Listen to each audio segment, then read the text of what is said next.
Hi, welcome to my trilogy. This is episode 1 of a 3-part series in which I'm going to tell you the story of some of the dramatic parts of my life.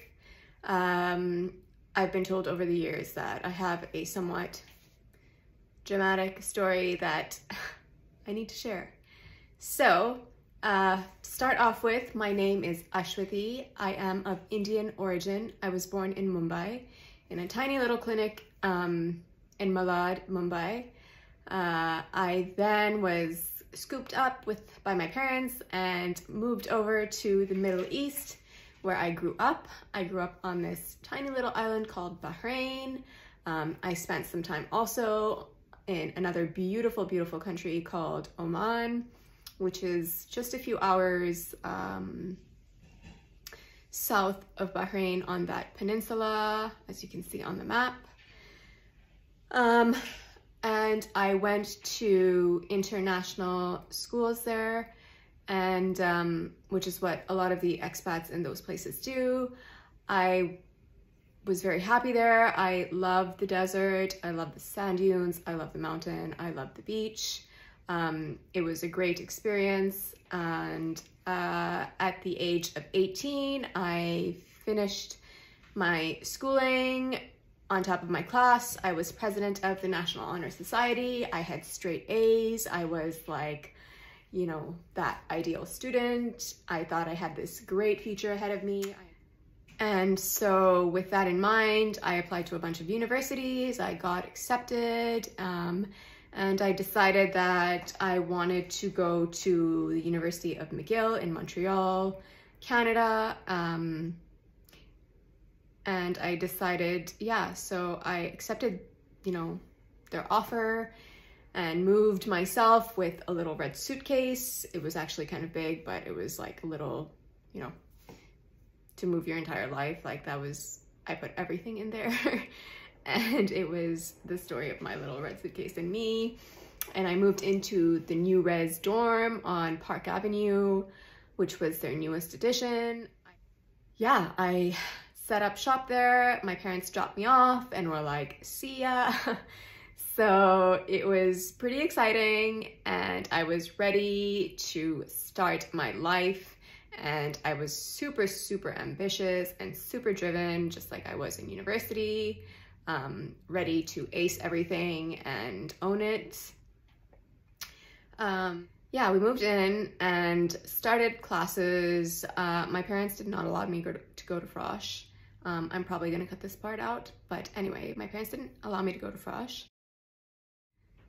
So we moved in. I moved into New Res, where I was going to meet later my roommate, who was also one of my very good friends from high school, and begin my new life as an undergraduate student in Montreal, Canada. I was super excited. I had really high hopes. I was top of my class, and I expected to kind of own it at university. So we moved in, and it was it was super exciting, but it was also a very big culture shock. I had never been to Canada before. We arrived in Canada a few weeks earlier, and we spent some time in Toronto because we have some family friends there. And I, at first glance, I was like, this is awesome. I think I'm gonna have a great time here. This is gonna be super fun. I made the right decision. So my parents dropped me off in Montreal. They stuck around a little bit, and then they left. And it was up to me to fend for myself and figure out everything about orientation and freshman year, like any other freshman. So obviously, having grown up in the Middle East, it's a rather sheltered life, especially for women. And I would go out on the scene, get on the town and have a lot of fun, enjoy my, newfound freedom. And about 3 weeks or so into my freshman year, I was going to classes, getting myself oriented with, you know, everything that was French Canada, which was also new to me because I spoke French, but not that well. And it was kind of like a really big paradigm shift in my life, and a lot of learning that was happening in one time. And 3 weeks in, I was out partying and having a great time on the weekends, sometimes during the week. And one morning I woke up in my dorm room and I noticed that there was this small little gray patch in my field of vision, in my, I think it was my right eye. And I tried to rub it away. I thought, I don't know, maybe it's like a piece of cotton or an eyelash or something like that. It wouldn't rub away. I wasn't really sure, but it was pretty small, so I kind of ignored it and thought it would just eventually go away. And I waited it out, and over the course of about a week, it kind of, this little tiny gray spot grew and covered my eye, and essentially I became blind in this right eye, and I had no idea what was going on. It was a bit, you know, freaky because I had just started university. I was 18, and yeah, so I thought, you know, maybe it's time for me to get new glasses. I'm gonna go visit an optometrist and ask them, you know, what's going on. And so I went to a very kind optometrist on Saint Denis who tested my eyes thoroughly to check for my eyesight and vision, and told me then that, you know, the glasses that I'm wearing are perfectly fit for what my vision is. My vision has not deteriorated from all of the tests that he was doing and all of the eyesight tests that I took. Everything looked great. And he then recommended that I go to the hospital because he couldn't, you know, he recommended that I see a doctor or a specialist for what was going on with my eye. So, you know, I could begin to feel that, okay, this is getting kind of strange, you know, what is this gray patch thing? It had now stuck around for about 2 weeks. It was becoming more and more difficult to function because, well, when you're blind in one eye, it kind of throws everything off because your sense of balance, you know, goes like that. And if you only have one side, you get kind of dizzy. I was getting dizzy. It was harder for me to focus in class. I couldn't sit in classes of 300 to 500 people and still see the teacher or the slides, or, you know, keep up with things. So I started falling behind, and I quite frankly had no idea what the F was going on. So anyway, in the end, I gave in and I went up the hill to Royal Victoria Hospital, which is that castle on the top of University Street in Montreal. And I trekked up there to go to the emergency room, and I kind of camped out there for like 10 hours because that's just how it works in Canada. And really, I wasn't dying, but there was no other way for me to get seen as I was not a Canadian citizen and insurance and blah, blah, blah. I kind of just, I don't know, I was told that this is what you need to do. So I waited it out. I saw a bunch of doctors in the ER, you know, went through their screening, their triage process. Nobody really knew what it was. And then in the end, they called a neurologist who also looked and did a few tests. I don't quite remember because it was all getting kind of traumatic, and I was beginning to feel really confused, seeing as I couldn't see right and nobody really was telling me anything. And finally, in the end, they told me that I needed to go and get an MRI, but I would have to do it privately because I don't know for what reason. I was just, yeah.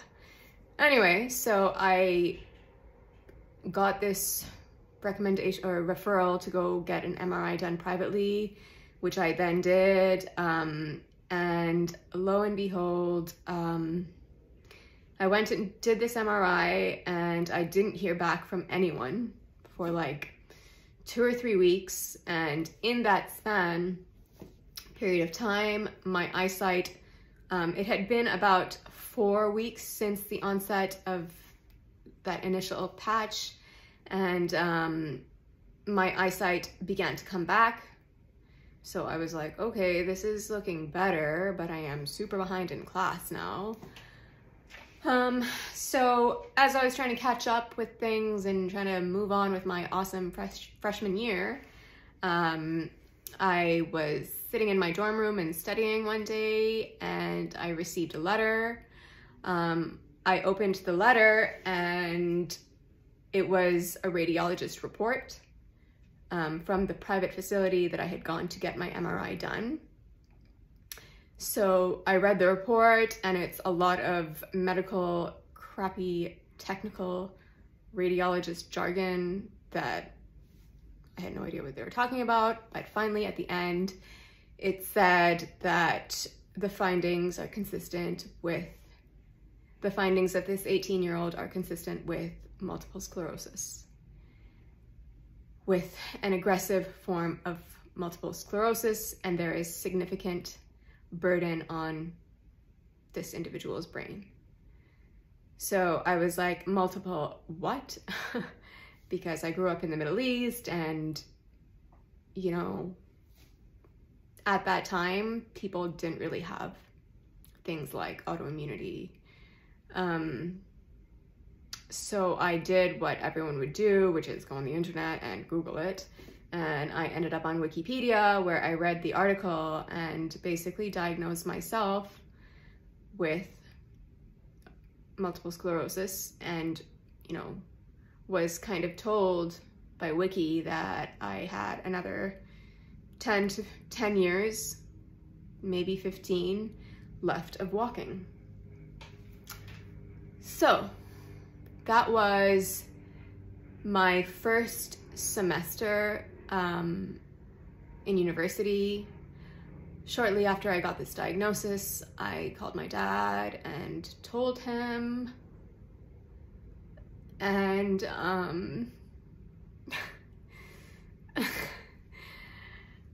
he also was very upset, and he took one of the next flights out.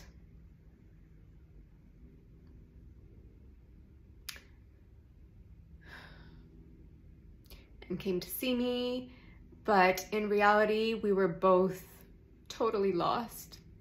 This was a huge curveball that was being thrown at us, and we really had,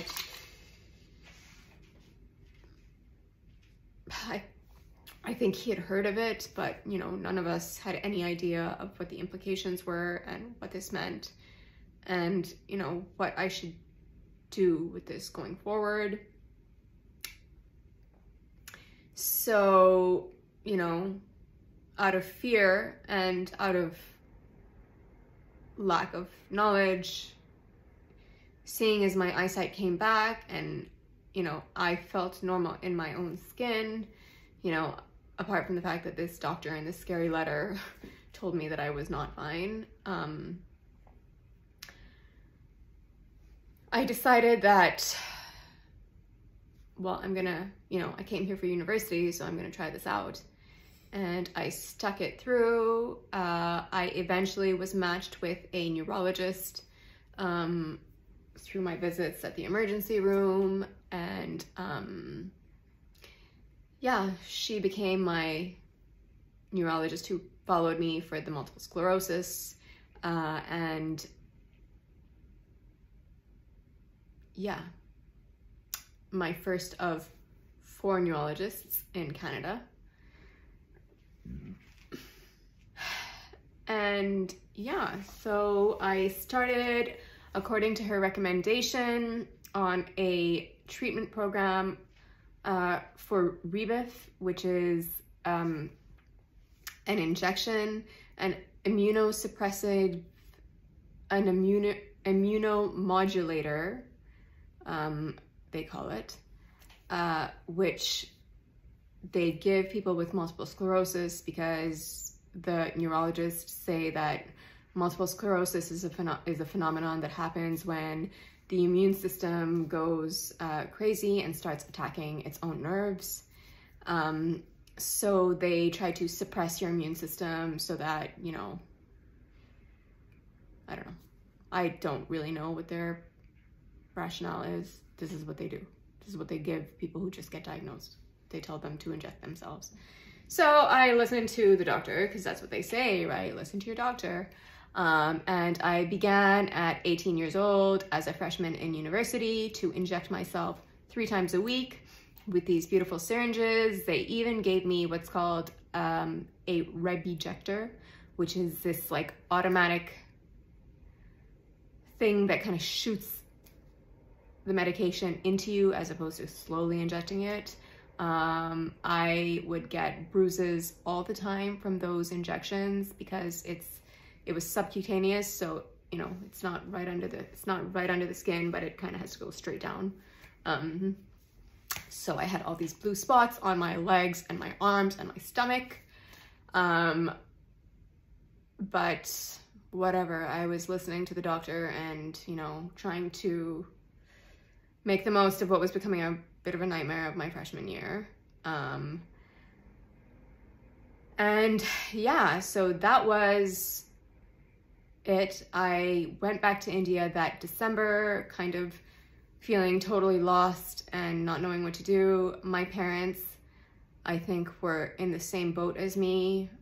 They didn't really know what to tell me. They didn't really know what this meant for my future. And yeah, they asked me if I wanted to come back to India and, you know, take a year off to kind of think about things and regroup. And I thought about it and I decided that, you know what, I think I'm gonna go back and try this out, because from everything that I've read so far, whether I come back or go, the MS is not gonna go away. And the only thing I can do right now is to live my life. And, you know, time is against me, because while I thought I had all this time, I just basically got a letter in the mail saying, well, you actually have like 10 or 15 years before you might be bedridden. And so I wanted to live my dream of, you know, going to university and having fun like all these other freshman students. So I thought, no, this is not going to stop me, and I'm going to go back and do it. And I went back, and yeah, I went back to the beautiful frigid winters of Montreal, which yeah, I'm not gonna say anything about that because some people love the winter, but yeah, in reality, it's not very good for somebody with MS, because you freeze, and those medications I was taking would give me a fever every 3 days. So yeah, that is the beginning of my story. I got diagnosed with multiple sclerosis and then went on that freshman year to have more attacks. I lost my eyesight in the other eye, but at least this time I was like, okay, I know what to do. I saw my doctor. She gave me a prescription for steroids to, I don't know what they do. I don't know why she gave them. They still do that, but anyway. Yeah, they put me on steroids for a while in the hopes of speeding up the recovery, which I think it does, but steroids also do a whole bunch of other crap to your body, which is not great. And then not long after that, I had another relapse where half of my face got paralyzed, and I was, yeah, not able to eat. Swallowing was difficult. I had to eat pureed foods or soups. And even still, you know, when I drank water or anything, it would kind of dribble out of my mouth because I was not able to have any tonus in my face. So that was my freshman year. I kind of failed a lot of classes. I did have some kind teachers along the way who kind of sympathized and allowed me to pass. So yeah, I started off as this super, you know, keener, smart student and totally fell in the most dramatic and horrific and painful way that you could fall off of my little pedestal. And yeah, that is the story of the diagnosis and the beginning of my journey with multiple sclerosis. I'm going to continue the story, but, you know, for all of you listening, I want you to know that there is a happy ending to this story. And here I am, and I'm pretty able-bodied. So follow my next episode. It gets worse before it gets better, but it is a pretty interesting story, and there is a happy ending. So yeah, see you on the next episode. Okay, see you next time.